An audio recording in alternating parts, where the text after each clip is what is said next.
আবারও বলি, smartphone is as smart as you are. Do you know ওয়ার্ল্ডের ডামেস্ট machine কোনটা? কোনো আইডিয়া আছে কারো? ওয়ার্ল্ডে এর থেকে ডাম মেশিন আর তৈরি হয় না।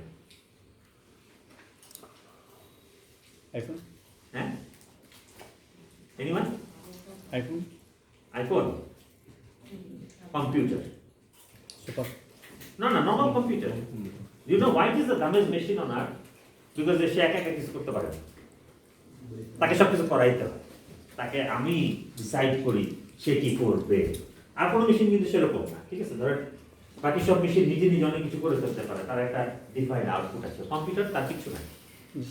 সো কম্পিউটারও তার স্মার্টনেস ডিপেন্ড করে operator. Exactly. So now you decide how smart this machine will be to teach your student. So এই যে এত সুন্দর ল্যাব বানিয়ে রেখেছেন has no meaning. You have couple of dumb machines sitting on your desk. Unless and until you decide how this machine will be smart to teach your student. ওই linkage যদি করতে না পারেন এই কম্পিউটারের কোনো মিনিং নেই, আমি আপনাদেরকে গ্যারান্টি দিতে পারি। ঠিক আছে, কোনো মিনিং নেই। কারণ এই মোবাইল ফোন, যে স্মার্টফোন আপনি ইউজ করেন, এই স্মার্টফোন ইউজ করে মানুষ মিলিয়ন ডলার কামায় ফেলে। আর আমি মাঝে মধ্যে এই স্মার্টফোনে আমি কিভাবে মেসেজটা খুঁজে বের করবো ওটাতে আমার কষ্ট হয়। ঠিক আছে, তো আমি কি বুঝতে পারলাম? আপনারা আমরা যতই আইসিটি বলি, আইসিটির সাথে স্টুডেন্টের কানেকশনটা আমাদের কি করে দিতে হবে? আমার স্টুডেন্ট, সো বি ইট বাংলা টিচার, বি ইট অঙ্ক টিচার, বি ইট ইংলিশ টিচার, বি ইট যেই হোক না, আমরা অনেক সময় টিচার ভাবি যে আসলে আমি তো সব কিছুই জানি, এত বছর ধরে টিচিং করতেছি, ব্লা ব্লা ব্লা। আমার যেমন মনে হয় যে আমি এত বছর ধরে কম্পিউটারের কথা, কিন্তু দেখা যাবে যে আমি হয়তো কম্পিউটারের 0.01% জানি। ঠিক আছে, ইভেন তো মানে পিক আপ সামথিং, আমরা যেটা সম্বন্ধে ভাবি আমরা অনেক জানি। That's a paper. এই পেপারটার সম্বন্ধে আমরা কতটুকু জানি? ভাবুন, তাকিয়ে দেখেন, অলমোস্ট কিছু না। Now, do you know how much technology goes into producing a paper? Do you have any idea? এবং কত কমপ্লেক্স মেশিন লাগে জাস্ট একটা পেপার প্রডিউস করতে। আর আমরা যে কালিটা দিয়ে লিখতেছি, ঠিক আছে, এই কালিটার কেমিক্যাল কম্পোজিশন কি একটা বাচ্চা মুখে দিলে কি হবে? ঠিক আছে, যেমন আমরা সেই কয়েকদিন আগে ফেসবুকে দেখতেছিলাম, ওই যে কলমের মুখের উপরে যে ছিদ্রটা থাকে, যাতে একটা বাচ্চা মুখে দিয়ে দিলে বন্ধ না। সো নাও ইমাজিন যে কত থট গিয়েছে জাস্ট ওই একটা প্রবলেম, একটা কলমের মুখটা কেমনে বন্ধ হবে সেটা ডিজাইন। তাই না? সো আমরা আসলে জানি না আমরা কি জানি না, আমরা আসলে জানি না আমরা কি জানি না। তো আমাদেরকে ওই জায়গাতে নিজেদের মাথাকে ভেঙে দিতে হবে পুরোপুরি। আমি ওনার সাথে একমত যে হ্যাঁ, এটাকে বাংলাদেশের প্রথম 10-20টা স্কুলের মধ্যে নিয়ে আসা যাবে, কিন্তু তার জন্য আমাদের কি করা লাগবে বলেন? এখন এসে কি মনে হচ্ছে? আমি এটা বারবার কোশ্চেন করতে থাকবো। ফার্স্ট কাজ কি? স্কিল ডেভেলপ করা। কার স্কিল? টিচার। সবাই এটার সাথে একমত? কারা কারা একমত? হাত তুলেন। নিজের স্কিল। কারা কারা একমত না তারা হাত তুলেন। তাহলে যারা তুলেন নাই কেন তুলেন নাই? কনভিন্স না এখনো? কেন তুলেন নাই হাত? আমি মনে করি স্যার যে পদ্ধতিটা শিখাবে ওরা টিচার সবাই শিখতে চাইবে, সবাই অ্যাপ্লাই করতে চাইবে। মানে নতুনত্ব যা আসবে তার টিচাররা প্রশিক্ষণের মাধ্যমে গ্রহণ করবে এবং ওইটাই অ্যাপ্লাই করবে। অভাবটা বলা যাবে না স্যার, এটা শিখার নতুন আসবে শিখবে, নতুন আসবে শিখবে। আপনি কেন হাত তুলেন নাই? শুধু টিচার ডেভেলপ হবে না, স্কিল ডেভেলপ হবে না, যেহেতু গভর্নমেন্টারি কিছু রুলস এখানে যদি সেট আপ করে দেয়, ওই রুলস মোতাবেক যদি চলে, তাও কিন্তু আমাদের হবে না। এর মধ্যে আমাদের তথ্য প্রযুক্তি অর্থাৎ বর্তমানকে আমরা প্রেক্ষাপটের ভবিষ্যৎটাকে চিন্তা করে অর্থাৎ আপডেট হতে হবে আমাদেরকে, তারপরে তো সম্ভব। মানে শুধু টিচারের স্কিল আসলে হবে না, মন মানসিকতা সবার পরিবর্তন হয়ে, এবং টিচারদের ক্ষেত্রে এটা কিন্তু মন মানসিকতা পরিবর্তন করার দায়িত্ব তো টিচারের না। এখানে ক্ষেত্রে হচ্ছে যে আপনার যদি গভর্নমেন্টারি কোনো কিছু যদি এখানে গভর্নমেন্ট কি করবে বলেন? মানে আপনি যেটা বলছিলেন এখন ওই কারিকুলাম যদি প্রেশারাইজ করা হয়, তাহলে কারিকুলামের বাইরে গিয়ে আমরা কিছু করতে চাইলে কিন্তু যেহেতু আমাদের সময় সবগুলো আমাদের গণ্ডীভূত মানে থাকে আর কি। না, কিন্তু কারিকুলামের বাইরে যেতে কিন্তু বলা হয় না কখন। না, এখানে যেহেতু আপনি বলছেন যে যদি আমাদের যেমন ফিউচার প্ল্যান, আমরা মানে ভবিষ্যতে স্টুডেন্টটাকে কী পর্যায়ে দেখতে চাচ্ছি, যেমন এটা হতে পারে আমি একটা ছেলেকে বিহার গেলে উদাহরণটা আমি দিই, অর্থাৎ প্রতিকূল পরিস্থিতিতে ও কীভাবে নিজেকে বাঁচায় রাখতে পারে, এরকম একটা চিন্তা মানে বিহার গেল করে থাকে। ঠিক আছে, আমি আপনার ঘরটা নিয়ে আগাই।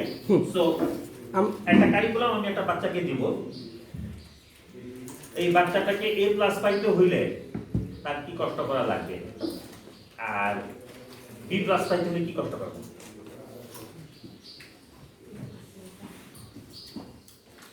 Clear please? মানে একটা বাচ্চাকে A+ পাইতে হলে তার কতটুকু কষ্ট করা লাগবে, আর B+ পাইতে হলে কতটুকু কষ্ট করা লাগবে? ওটার মার্জিনটা আমাদের স্কেলিং করে দিতে হবে। মানে আসলে B+ এর জন্য আপনার কি মনে হচ্ছে? আমার মনে হচ্ছে যে ওদেরকে আমাদের বোঝাতে হবে এই পর্যায়ে যদি তুমি A+ পেতে চাও, তাহলে তোমাকে এই লিমিটের মধ্যে তোমায় পড়াশোনা করতে হবে, প্লাস এই ইনফরমেশনগুলো তোমাকে অ্যাডাপ্ট করতে হবে, আর এগুলো সাবজেক্ট টিচার করবি, প্লাস আদার্স মানে মোটিভেশনালি কিছু স্পিকারও প্রয়োজন হবে, যেটা আমাদের থেকে আরও কিছু ইনফরমেশন ওরা সাপ্লাই করতে পারবে। যেমন আজকে আসলেন আপনি, আমরা যেটা জানি সেটার সাথে আপনারগুলো অ্যাড হলো, তাহলে আমরা ইনফরমেশন দিক দিয়ে আমরা অনেকগুলো জানতে পারলাম।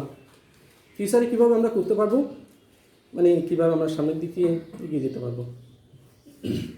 কিন্তু আমি স্টিল স্ট্রাগলিং বুঝতে যে এখানে আপনি গভর্নমেন্টের কাছ থেকে কি চাচ্ছেন। ধরেন আমি এখন গিয়ে মন্ত্রীকে বলবো, কি বলবো, মানে সে কি করলে আপনার এখানে লাইফটা ইজি হবে? এখানে দূরদর্শী কিছু আপনি ভিশন দিয়ে দিয়েছেন। দূরদর্শী ভিশন বলতে যেগুলো আমাদের আসলে কোনো কন্টেন্টের মধ্যে নাই, মানে যেগুলো কারিকুলামের মধ্যে নাই। আমাদের কারিকুলাম আছে গণ্ডীভূত কিছু কাজ। হ্যাঁ, আমি স্পেসিফিক বলতে চাচ্ছি, মনে করেন আমি বাংলা পড়াতে চাচ্ছি, বাংলার উপর কিছু কন্টেন্ট দেওয়া হয়েছে, আমরা এগুলো স্টাডি করবো। শুধু এগুলো স্টাডি করলে হবে না, আমাদের ওই বিশ্বের সাথে পরিচয়, অর্থাৎ আমাদের এমন একটা চিন্তাভাবনা থাকতে হবে, আমি একটা ছেলেকে আমি জঙ্গলে পাঠিয়ে দিলাম, জঙ্গলে পাঠিয়ে দেওয়ার পর ও কীভাবে এখান থেকে বেঁচে আসতে পারবে, ওই রকম ভিশনটা ওর ভিতর আমাদের সেট আপ করে দিতে হবে। মানে আমি এমনি পাঠিয়ে দিব কিছু ছাড়া, ও বেঁচে আসতে হবে। মানে আমি আলাপ করতেছি যে একটা ছেলে আমাদের 2030 সালে বাইরে, আপনি 2030 পর্যন্ত তার অভিযোগ আমরা কারিকুলাম সরকার নির্দেশটা ভুলে যাই, ওটা স্কুলের জন্য ভুলে যাই, তাহলে আপনি তাকে আপনারা সকলেই বলছেন। তারপরে ওই সুন্দরবনের মানুষকে খুব সুন্দর মানুষকে বাঘের গল্প, এরকম কয়েকটা গল্পের বই দেখি, বলছে তোমরা পড়ো, তুমি করো, তুমি করো, তুমি করো, তুমি করো, আলোচনা করো, তারপর বলি কল্পনা করো তোমরা নৌকায় নিয়ে ওইখানে হাজির হচ্ছ। নাও রাইট আসছে, তোমরা 3 দিন এখানে কিভাবে সার্ভাইভ করবা, তোমাদেরকে কোন জিনিসগুলো করতে তোমাদের সকলের একসাথে কাজ করা লাগবে, কোন জিনিসটা তুমি একা করে ফেলতে পারবা, তুমি কিভাবে সার্ভাইভ করবা। আপনি দেখেন, আপনি টিম ওয়ার্ক, কমিউনিকেশন, বহু কিছু শিখাবেন ওই একটা সিনারিও দিয়ে। And that is education we are looking for. একটু বলি আমি, আপনি এখন যে কথাটি বললেন রিয়েল লাইফ সিচুয়েশনের কথা, আমাদের সরকার আমাদের কিছুদিন আগে অ্যাসাইনমেন্ট দিয়েছেন, সেখানে বলা হচ্ছে যে কি রিয়েল লাইফের থেকে নিয়ে লেখার জন্য।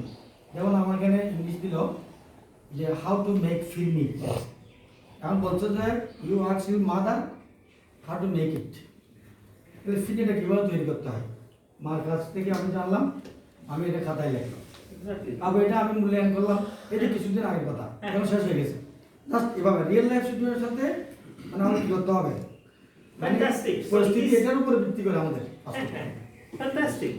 সো এগুলোই মানে এটাকে অ্যাজ আ টিচার আমাদেরকে ক্রিয়েটিভ হইতে হবে এবং আমাদেরকে এই ফ্রেমওয়ার্কগুলো এগুলো এখন অনলাইনে ফ্রিলি পাওয়া যায়। কিভাবে একটা বাচ্চা ক্রিটিক্যাল থিঙ্কিং গ্রো করবে, ডিসিশন মেকিং গ্রো করবে, রিজনিং গ্রো করবে, সমস্যাই না। কিন্তু আমাদেরকে মেন্টালি রেডি হতে হবে যে হ্যাঁ আমি ডিফারেন্টলি করতে পারি কাজটা। সো আমরা ওই পয়েন্টটাই কথা বলে ফেলছি যে আমরা এমন সব জবের জন্য তৈরি করতেছি যেটা এক্সিস্টই করে না। So what makes us human as a human, what make us as an animal the most successful are the things we should teach. So এবং আমরা তারা তখন কি প্রবলেম সলভ করে যেহেতু আমরা তাও জানি না, কি টুল দিয়ে সলভ করে আমরা তাও জানি না, সেগুলি শিখে আমাদের জন্য সবচেয়ে বুদ্ধিমানের কাজ।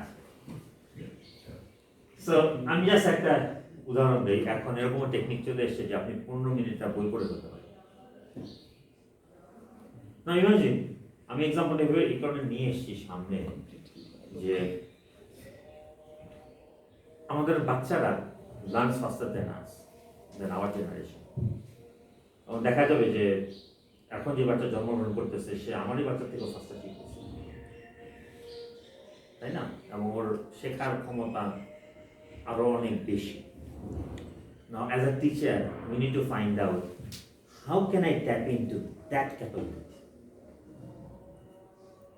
rather than being so traditional about it যে আমি বই পড়ে তাকে ক্লাসে দিচ্ছি আসতে বুঝে ফেলছি। আমার এক গল্প বুঝে তার তখন লাগতেছে আর ও দেখি ডিভাইসে আরো 10টা জিনিস শিখে ফেলতেছে।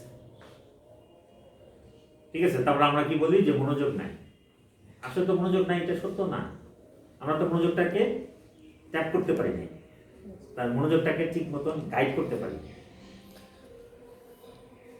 ঠিক আছে, যেমন আমার ছেলে সে গাড়ি পছন্দ করে, সে একটা গাড়ির লাইটের কোনা দেখলে বলে দিতে পারবে এটা কোন গাড়ি, কোন মডেল, কোন ইয়ার। আমরা তো কেউ তাকে শেখাই না। এবং সে এখন দেখি গাড়ি ইঞ্জিন শেখা শুরু করছে, এটা কেমনে কাজ করে। ঠিক আছে, এটা কেমনে কাজ করে না, he get into technology because model দেখার কতদিন কাটাবে। ঠিক আছে, সো দ্য ইন্টারনেট, এই যে ওয়াইফাই, এই যে ইন্টারনেট, এটা তো it's world largest knowledge center, তাই না? And it is also true 98% of the internet statistics are wrong. So এটাও সত্য। সো একটা ইন্টারনেট কিভাবে ইউজ করতে হবে, কোন ইনফরমেশন সে নিবে, কোন ইনফরমেশন নিবে না, এটা আমাদেরকে শেখাই দিতে হবে যদি আমরা তাদেরকে একটা বাচ্চাকে ইন্টারনেট এক্সপোজ করি, যেহেতু মাথায় রাখতে হবে। ঠিক আছে, কারণ সব ইনফরমেশন দিলে হবে না, এটা অন্যদিকে নিয়ে যাবে। সো নাও এই যে এটা হলো নতুন মাইন্ডসেট তৈরি করার টুল।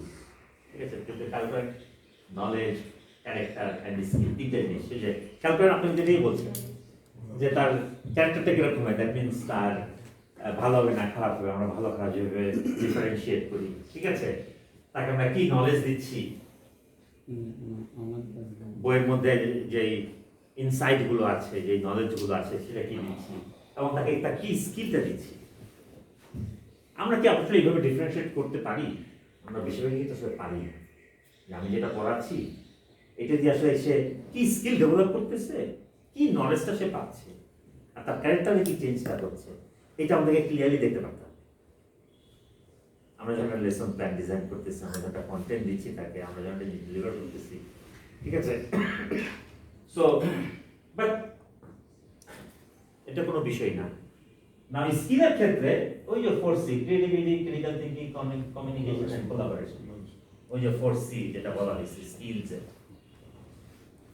না আপনি আমাকে বলেন এটা গভর্নমেন্টের কারিকুলামে বলে দেওয়া আছে, না আমরা গভর্নমেন্টকে দোষ দিয়ে লাভ নেই। না আমি এখন যেটা বলতে চাচ্ছি, মানে গভর্নমেন্ট এগুলো করছে ঠিক আছে, কিন্তু আমাদের ওইগুলোর উদ্যোগেও কিছু কাজ, যেহেতু আমাদের মানে দূরদর্শিতা চিন্তা করি ভবিষ্যতের, আমাদের ছেলেদেরকে কিন্তু ছেড়ে দেওয়া কিন্তু ইয়া করতে হবে। এখন আমাদের শনিবার থেকে বৃহস্পতিবার এটা শুনতেছি, শনিবারটা নাকি এখন গ্যাপ দেওয়া হচ্ছে, যেহেতু ওদের একটা চিন্তা শক্তি বা কোনো কিছু করার গেইন করার অন্যান্য ডেভেলপ কান্ট্রি যেগুলোতে আপনার অতক্ষণ পর্যন্ত ধরে রাখে না, ওটা কিন্তু এখন গভর্নমেন্ট রিয়েলাইজ করতেছে। যেটাকে কমায় আনার চিন্তা ভাবনা করতেছে, যেটা মানে দূরদর্শীদের যে চিন্তা ভাবনা, গভর্নমেন্ট কিন্তু এটা নিয়েও কিন্তু এখন চিন্তা ভাবনা করতেছে, যেটা আমার মনে হচ্ছে আর কি। তো গভর্নমেন্ট যদি আপনাকে গাইড করে তাহলে আপনারা হলেন কি স্লো, মানে ওয়ার্ল্ডের গভর্নমেন্ট হলো অলওয়েজ স্লো।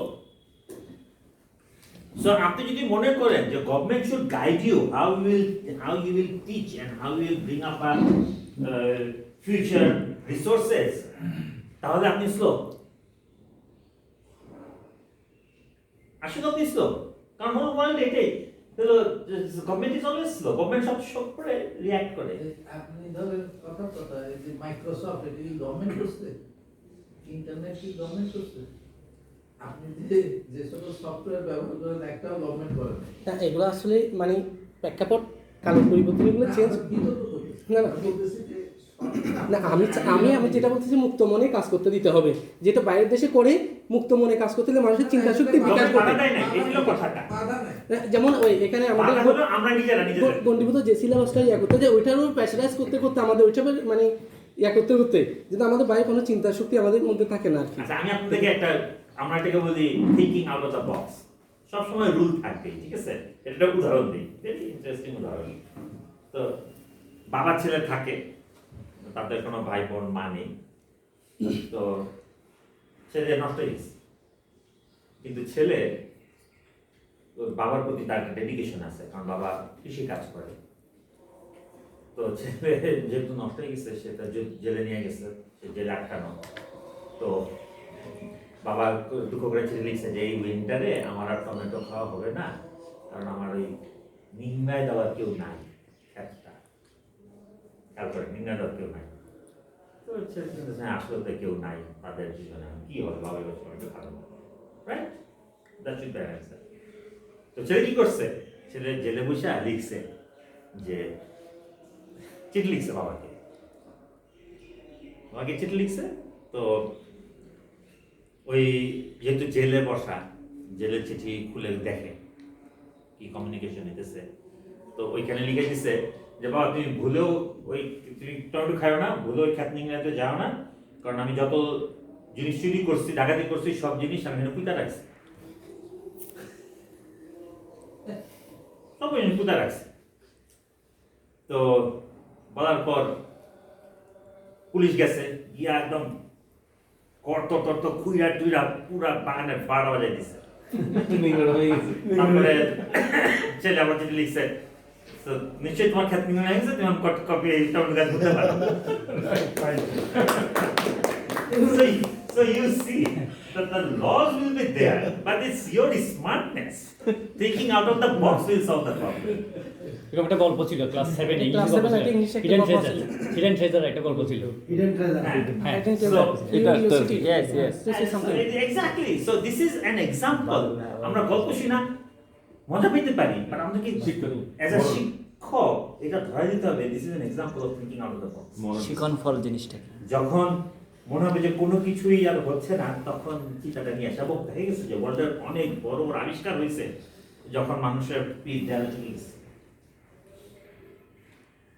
ঠিক আছে? তখন মানুষ ডিফারেন্টলি চিন্তা করার চেষ্টা শুরু করে, ঠিক আছে? সো এটা বলার উদ্দেশ্য হলো যে এই জিনিসগুলো খুবই ইজি। এবং দেখেন ক্যারেক্টারটা যে বিল্ড করতে হবে, ক্যারেক্টারটা বলা হয়েছে মাইন্ডফুলনেস। মাইন্ডফুলনেস আপনার ফিজিক্যাল এক্সারসাইজও আছে, মাইন্ডফুলনেস পজিটিভ থিঙ্কিং আছে। কিন্তু আমরা কি চেষ্টা করি একটা বাচ্চাকে কিভাবে পজিটিভ থিঙ্কিং তৈরি করা? আমরা বলে দেই তুমি সৎভাবে চলবা, সৎভাবে ডেফিনেশন দেই, চুরি করবা না, ঘুষ খাবা না। আর এভাবে বলে কি কিছু হয়? কখনো হয় না। তাহলে আমরা কি কখনো ডিফারেন্টলি কিছু করার চেষ্টা করেছি?